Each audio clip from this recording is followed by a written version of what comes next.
merci beaucoup. Nous sommes invités, une délégation iranienne actuellement en France. Je suis très honoré avec la présence des scientifiques, des collègues. Bon, presque tout ça a été dit par mon collègue, M. Dehchiri. Je vais ajouter quelques remarques. M. Dehchiri a fait un répertoire de l'histoire de l'Iran. Moi, je vais revenir un petit peu plus en arrière. Les premiers Européens qui étaient venus en Iran, c'était au XVIe siècle. Les Anglais, c'était les marchands qui étaient venus, les hommes d'affaires. Et les Français, c'était qui? Les missionnaires.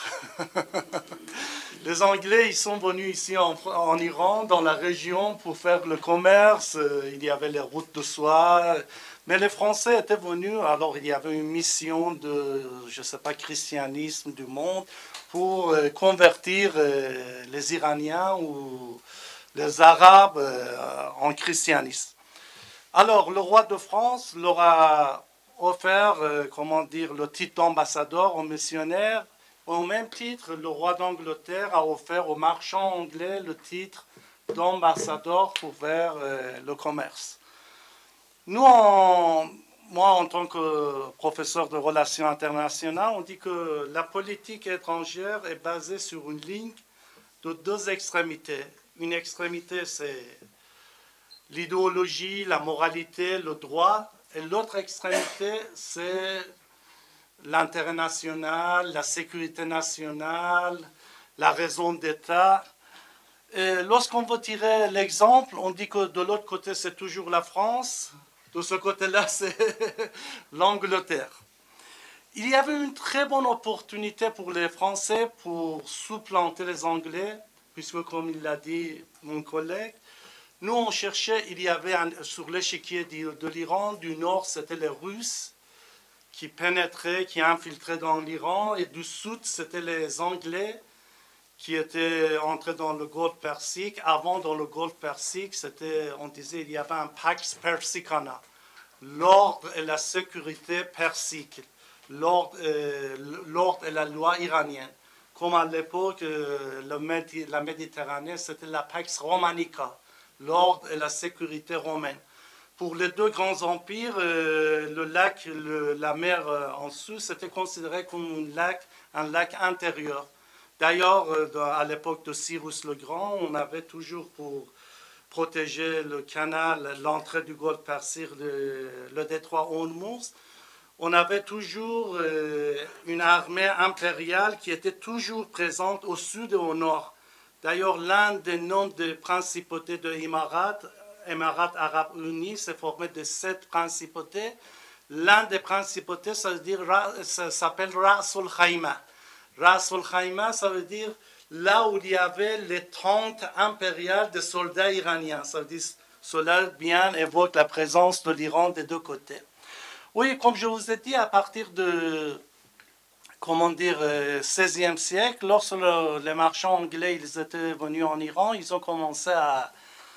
Ils ne faisaient pas seulement, le commerce, ils ont commencé à infiltrer, de se mêler dans la politique, de faire des discordes, et ils ont commencé à faire le soulèvement des entités arabes au sud du Golfe Persique. Alors, à l'époque, les cheikhs, les tribus arabes, ils étaient tous les suzerains, on dirait, dépendants du roi de Perse.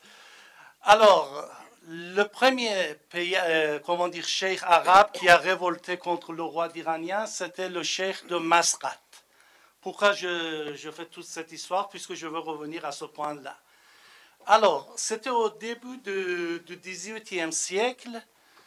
C'était le dernier roi de la dynastie safavide, Shah Sultan Hussein. En France, c'était lui, le roi Soleil, Louis XIV.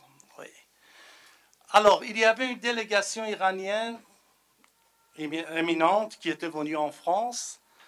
Alors, on a fait un contrat qui s'appelle le traité de Masqat, 1708. Le traité de Masqat. Alors, ça, c'est le traité il avait 31 articles. Pour l'époque, c'était vraiment quelque chose d'exceptionnel de droit international. Le premier traité, contrat, pour parler, avec les normes modernes, il n'y avait pas encore la discipline de droit international, mais avec les normes juridiques qui a été fait dans le monde, c'était le traité de Maastricht entre l'Iran et la France. Une délégation iranienne qui était venue en France, en échange de la délégation française qui était venue en Iran. Il y avait une préambule, 31 articles, très détaillés. Alors, qu'est-ce qu'on disait? On demandait aux Français de nous aider pour supplanter les Anglais du Golfe Persique. On leur a proposé, si vous nous aidez, on arrive à supplanter les Anglais qui commencent à prendre pied au sud du Golfe Persique. On va vous offrir tous les avantages. Même il y avait le détail, si vous faites le commerce, puisque vous savez, tout le commerce de l'Asie, il venait dans le Golfe Persique. Et par le Golfe Persique, il y avait les routes qui allaient vers l'Europe. Alors même, on a dit qu'aux Français, dans un des articles, on a mis la franchise, comment dire, le taxe à 3%. Si vous nous aidez, on va le baisser. C'était un traité très, très, très bien détaillé.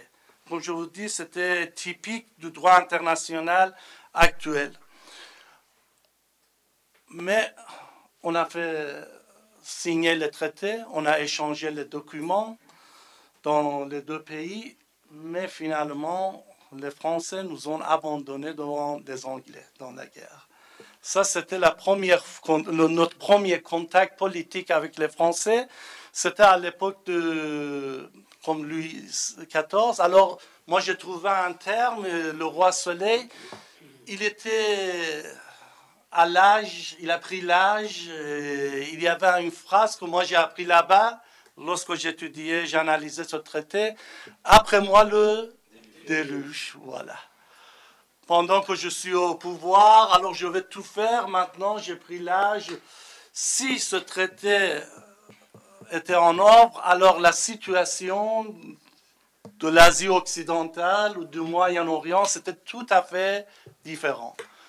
Et la deuxième fois, c'était le traité de Finkelstein, comme mon ami l'a dit. On a fait alliance avec Napoléon, mais Napoléon, cette fois, il nous a laissés devant les Russes. Alors, la politique de tierce puissance. Pourquoi? Parce qu'il y avait sur l'échiquier Iran les Russes et les Anglais. On était méfiants des deux. Toujours on garde cette méfiance. Bien qu'actuellement on a de bonnes relations avec la Russie, mais toujours il y a une méfiance parce que c'est les Russes qui ont enlevé au moins 17 villes iraniennes au nord, les parties du nord du pays. C'est-à-dire on a gardé tout cela en mémoire. Alors on est venu chercher une tierce puissance. Alors, c'était la France. On a bien accueilli les Français, venez, la culture française. Même l'Occident, en Iran, on dit farang, ça vient de franc, français. Ça veut dire ce qui est de l'Europe, de l'Occident, ça veut dire... à côté de la France, c'était l'Autriche, l'Allemagne bismarckienne. Je me rappelle, c'était à l'époque de Amir Kabir, c'était un grand chancelier iranien qu'on le compare à l'époque de Meiji. C'était au Japon qui a fait la restauration en Iran. On a lancé le Dar al-Funun. Dar al-Funun, c'était comme la Sorbonne française, la première université iranienne, polytechnique, mais laïque. Il n'y avait pas de religion là-dessus. Alors les Anglais, ils sont venus, alors nous pouvons vous envoyer des instituteurs. Les Russes, ils ont dit non, nous aussi, on peut vous envoyer des instituteurs.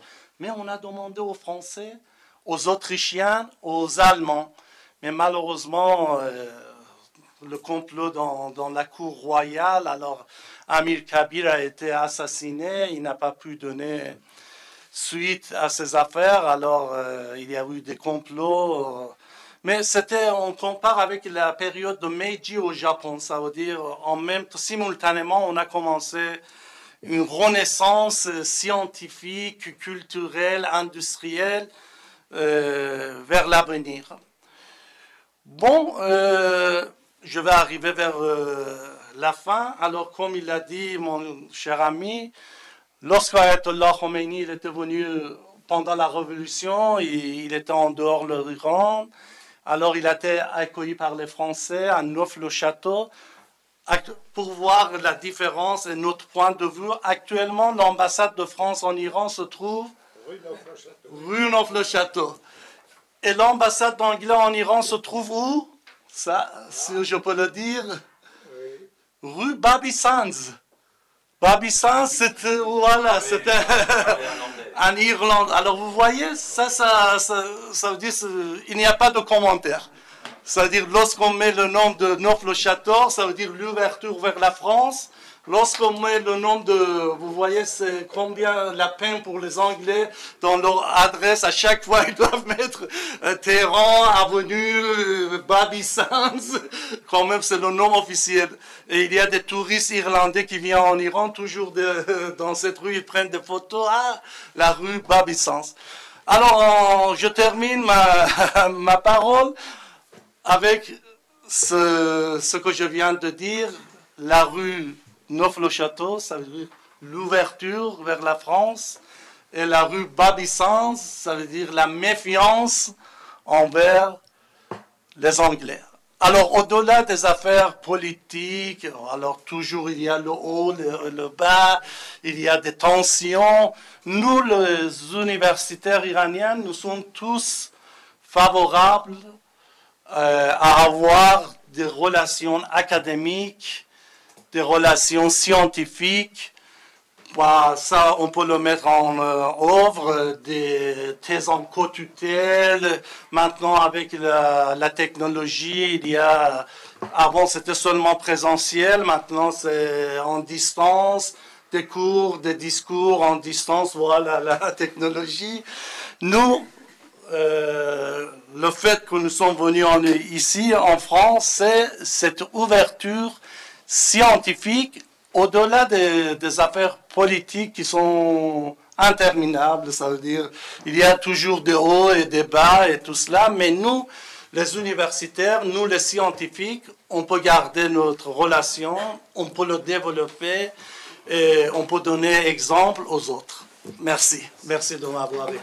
Merci bien, monsieur le professeur.